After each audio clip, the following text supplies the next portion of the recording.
I went down to the Mary Carter paint store. I said, give me one of them Smith & Wesson Magnum 44s. 'Cause there's a man that the law let loose and justice was not done.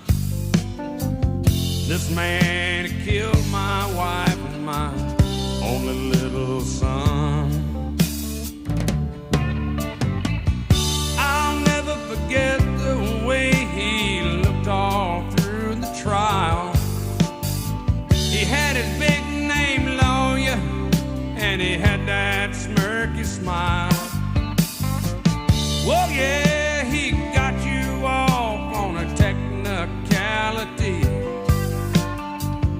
but you have to grow wings and fly.